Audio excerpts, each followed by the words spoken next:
माता की। तुम लोग बोल रहे हैं गोपाओं का मामला है। भारत माता की ना, आगे वाले बोल रहे, बिहानी वाले गोपाओं वाले नहीं। बोलिए भारत माता की। कि हमारी सरकार में कहा जाता है कि मैंने मुस्लिमों के लिए क्या किया। मैं बाबरी मस्जिद से शुरू करना चाहता हूं, मुझे कोई झिझक नहीं। बाबरी मस्जिद कहां से आई? जब अयोध्या में भगवान राम पैदा हुए तो फिर अयोध्या में बाबरी मस्जिद कहां से आई?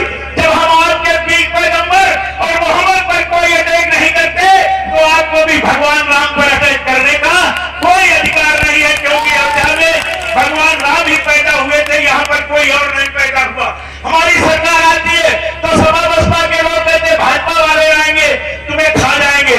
कहां भाजपा वाले खा जाते हैं? भाजपा वाले जब सूची बनाते हैं तो उस समय ये नहीं देखते हैं कि ये मुसलमान है, ये फला बिरादरी का है, ये फला बिरादरी का है। अगर जो सरकार सुविधाएं देती है वो सारे के सारे सभी वर्गों को देती है। निकालना चाहते हैं कि लोग मेरी धरती पर भारत माता की कोख से अगर पैदा हुआ गेहूं खाओगे और अगर पाकिस्तान जिंदाबाद के नारे लगाओगे तो भारतीय जनता पार्टी कतई बर्दाश्त नहीं करेगी। इसके लिए जो भी करना होगा वो भारतीय जनता पार्टी करेगी। मैं आप सबसे निवेदन करना चाहता हूं, मैं आप सबको गले लगाना चाहता हूं, लेकिन सपा और बसपा के लोग आपको बरगलाना चाहते हैं कि भारतीय जनता पार्टी आ जाएगी तुमको खा जाएगी। किसको खाए जा रहे? हमारी आज 10 साल से सरकार चल रही, दिल्ली से लेके यहाँ तक किसको मैंने खा दिया, किसको मैंने देश से निकाल दिया, किसके साथ अत्याचार किया। इसलिए भाइयों मैं कहना चाहता हूं कि गोपाराम नगर में दोनों चेयरमैन हमारे इस समय मंच पर बैठे, हारे हुए भी जीते हुए भी दोनों मंच हमारे इस समय मंच पर है। मैं दोनों लोगों से अनुरोध करूंगा, माननीय श्याम प्रकाश जी के सामने सौगंध आपको है, जितनी सवाजपुर और शाहबाद की विधानसभाएं दम भर रही है उससे ज्यादा ये गोपाराम विधानसभा भारतीय जनता पार्टी की जीत करके जाए।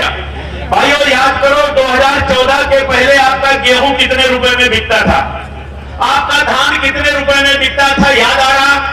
यही व्यापारी आपके धान को 800 रुपए कुंटल लेते थे, 900 रुपए कुंटल लेते थे और गेहूं 1000 रुपए या 1200 रुपए कुंटल लेते थे। लेकिन आज की दशा में, आज हमारी सरकार में हमारा किसान सरकारी केंद्रों पर गेहूं नहीं देता है बल्कि व्यापारियों के यहाँ बेचने का काम कर रहा है, इसलिए कि सरकार जितना पैसा दे रही है उतना ही किसान को मंडी में मिलने का काम हो रहा है। तो दोनों लोग हमारे साथ हैं, वर्तमान चेयरमैन में भी, पूर्व चेयरमैन भी है। कितने वोट मिले थे आपके प्रसाद जी? 4800। और उनको कितने मिले थे? 54। चलो कितने हुई है? 10,000। 2,000 कम कर दो इधर उधर। 8,000 वोट अगर मिले तब हम मानेंगे कि गोपाओं से हमारी दिल से मदद हुई है। ऐसा न करना कि माननीय श्याम प्रकाश जी हम सब लोग लगातार लगे रहे, वोट वही जितना मिलता था उतना मिला।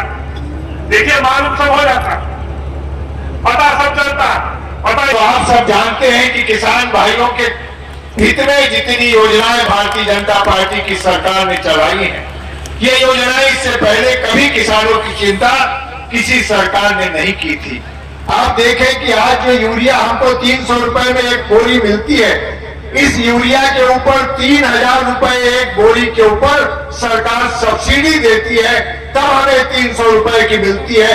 वैसे यूरिया की कीमत, असली कीमत 3200 रुपए है। तो इस तरह चाहे यूरिया हो, डीएपी हो, 3-3 हजार रुपए एक एक कट्टे के ऊपर सरकार सब्सिडी देकर किसानों को सस्ते मूल्य पर यूरिया का दाम न बढ़ने पाए, डीएपी के दाम न बढ़ने पाए, किसान समृद्ध हो, यह प्रयास सरकार कर रहा है। और भारतीय जनता पार्टी ने, हमने और हमारे नेताओं ने इन मुसलमान भाइयों पे बहुत विश्वास किया, इतना विश्वास किया कि पिछले चुनाव में हमारे मुस्लिम भाई बड़े मोहब्बत को भारतीय जनता पार्टी ने टिकट देकर के यहां से इनको चेयरमैन बनाने का काम किया। हम सबने अपने मुसलमान भाइयों की तरफ दोस्ती और प्यार का हाथ बढ़ाया है,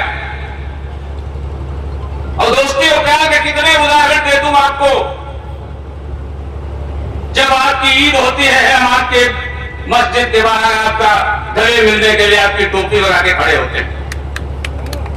हम आपकी मजाक बजा के अपना सर को नमन करते हैं और चादर चढ़ाते हैं। आपके हर तीज त्योहार, हर काम सुख दुख में हम सब आपके साथ खड़े होते हैं।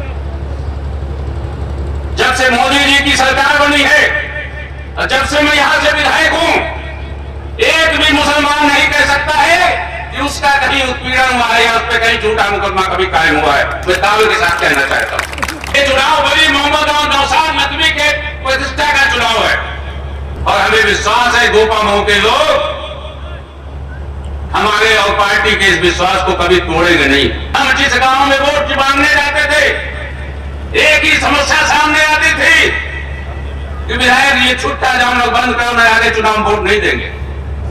आज मैं दावे के साथ कहता हूं, मैंने अपने विधानसभा क्षेत्र के हर गांव पंचायत में गौशाला खुलवाकर एक एक गौ आश्रय को, आवारा पशुओं को बंद कराने का काम किया है। आज हमारे किसान भाई जो खेत में सोते थे वो आज अपने घरों में सोने का काम कर रहे हैं। फिर मोदी जी की सरकार बनने जा रही है। लगातार इस सरकार ने गरीबों के लिए, पिछड़ों के लिए, मजदूरों के लिए, मजलूसों के लिए, अल्पसंख्यकों के लिए, सभी जात धर्म के भाइयों बहनों को बांटने का काम नहीं किया है। मोदी जी ने कहा है सबका साथ, सबका विकास और सबका विश्वास। मोदी जी शर्मा नहीं रहे।